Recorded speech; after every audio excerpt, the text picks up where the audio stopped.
अस्सलामुअलैकुम, उम्मीद है आप सब खैरियत से होंगे। आज हम बनाने जा रहे हैं स्पाइसी यखनी बीफ पुलाव। तो चलिए स्टार्ट करते हैं। सबसे पहले हमें चाहिए 3 कप चावल। ये कप की मेजरमेंट ग्लास की है, अमूमन सबके पास घर में मौजूद होता है। 3 कप हमें चावल चाहिए। अभी हम भिगो देंगे। अभी हम यखनी तैयार करते हैं। यखनी के लिए हमें चाहिए आधा किलो गोश्त। आप हड्डी वाला लें, बगैर हड्डी वाला लें, कोई इशू नहीं है। 3 गिलास हमारे चावल के थे तो हमने उसका डबल यानी कि 6 गिलास, 6 से मैंने थोड़ा ऊपर कर लिया क्योंकि ये गोश्त है, इसमें ज़्यादा पानी सूखेगा। उसके अलावा चलिए हम मसाले अब ऐड करते हैं। सबसे पहले हमें चाहिए 1 टेबलस्पून नमक, हाफ टेबल स्पून हमें लाल मिर्च चाहिए, हाफ टेबल स्पून हमें सौंफ चाहिए, कुछ टुकड़े दालचीनी के, हाफ टी स्पून हमें चाहिए लौंग, हाफ टी स्पून काली मिर्च, 1 टेबल स्पून हमें चाहिए जीरा, 2 टेबल स्पून हमें चाहिए सूखा हुआ धनिया। चलिए हम ये सारी चीज़ें ऐड करते हैं। उसके अलावा हमें चाहिए 3 मीडियम साइज के टमाटर मोटे मोटे चॉप किए हुए। इसके अलावा हमें चाहिए 3 मीडियम साइज के प्याज मोटे मोटे काटे हुए। 3 चाहिए हमें मिर्चें। उसके अलावा हमें चाहिए अदरक, 2 इंच अदरक था, उसे हमने इस तरह 2 टुकड़ों में काट लिया है। लहसुन अच्छी तरह वॉश कर लें और साबुत पूरा लहसुन हमने इसमें डाल देना है। उसके बाद हम इसे गलाएंगे अच्छी तरह। जब गोश्त गल जाएगा फिर हम आगे का प्रोसेस बताएंगे। हम इसे कुकर में वेट लगाएंगे तकरीबन 10 मिनट। अगर आपने चूल्हे पे बनाना है तो तकरीबन आधे से पौना घंटा आपको लग जाएगा।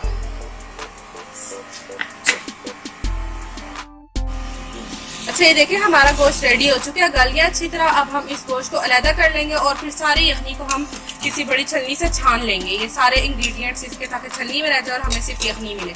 चलिए आपका। अच्छा, ये देखिए हमारी पुलाव के मसाले का सामान है। इसमें हमने 1/4 कप ऑयल लेना है, 3 मीडियम साइज के प्याज लेने हैं हमें, 3 हरी मिर्चें लेनी है हमें 1 कप दही चाहिए इसके लिए। उसके अलावा हमें 2 मीडियम स्पून हमने नमक के लिए हैं, हाफ टी स्पून हमने लिया है लाल मिर्चों का। उसके अलावा हमने 1 टेबल स्पून लिया है सूखा धनिया पिसा हुआ। उसके अलावा हमें चाहिए गरम मसाला 1 टेबल स्पून भर के, 1 टेबल स्पून भर के जीरा। सबसे पहले हम ऑयल और प्याज को जरा गोल्डन ब्राउन करेंगे। लाइट ब्राउन अच्छी नहीं लगती पुलाव, डार्क जरा गोल्डन ब्राउन करेंगे। ये देखिए अब हम इसको गोल्डन ब्राउन होने तक फ्राई करेंगे। ये देखिए प्याज हमारे गोल्डन ब्राउन हो चुके हैं तकरीबन। अगर आपने मजीद करने हो मजीद कर लें, हमने बस फिलहाल इतने किए। अब हमने ये जो गोश्त यखनी में से अलहदा किया था, अब ये हम इसमें डाल के तकरीबन 2 से 3 मिनट भूनेंगे।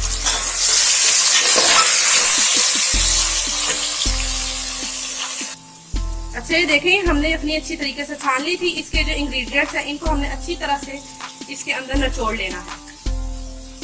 निचोड़ने के बाद हमने ये सारे इंग्रेडिएंट्स ज़ाया कर देने, ये अब दोबारा रीयूज नहीं हो सकेंगे।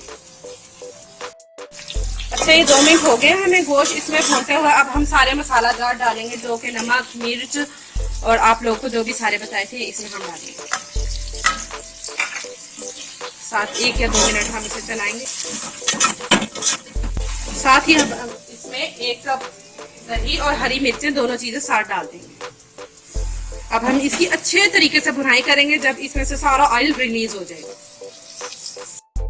अच्छा, ये मसाला हमारा अच्छी तरह भून चुका है, ऑयल अच्छी तरह इसका रिलीज हो चुका है। अब हम इसमें यखनी ऐड करेंगे जो कि 6 गिलास है, आपको बताया था जो।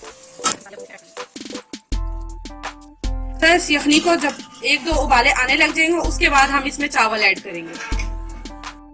अच्छे देखिए इसको उबाला आने लगे यखनी को। अब हम इसमें अपने चावल ऐड करेंगे जो कि हमने तकरीबन आधा घंटा पहले ही भिगो दिए थे। अच्छी तरह से हम सारे ऐड कर देंगे इसमें और चूल्हा फुल तेज कर देंगे। चावल को 1-2 बार जब उबाले अच्छी तरीके से आ जाएंगे उसके बाद हम इसमें नमक चेक करेंगे। नमक हमने इसमें थोड़ा तेज रखना होता है यखनी के दौरान, फिर चावल जब पकते हैं तो पूरा होता है। बाकी आप नमक अपने हिसाब से रख लीजिएगा। पूरा रखने का तरीका यही है। इस पॉइंट पे अब हम बस 1-2 मिनट इसे मजीद पकाएंगे। नमक हमने चेक कर लिया था इससे थोड़ी देर पहले, नमक हमारा पूरा था। इस पॉइंट पे अब बस हम 1-2 मिनट बाद इसे दम देंगे। दम तकरीबन हम सिर्फ 15 मिनट देंगे, उसके बाद आपको दिखाएंगे हम दम देने लगे। अच्छा, दम के लिए आंच बिल्कुल हमने हल्की रखनी है, बिल्कुल हल्की, ताकि चावल हमारे जल ना जाए। चलिए हम आपसे 15 मिनट बाद मिलते हैं। 10-12 मिनट तकरीबन हो गए हैं इसे दम दिए हुए, ये बिल्कुल रेडी है। अब हम इसे डिश आउट करते हैं। ये हमने डिश आउट कर लिया है, गर्मा गर्म, बहुत अच्छी खुशबू लग रही है। ट्राई ज़रूर कीजिएगा और वीडियो पसंद आने पर लाइक, शेयर और सब्सक्राइब ज़रूर कीजिएगा। अल्लाह हाफिज़।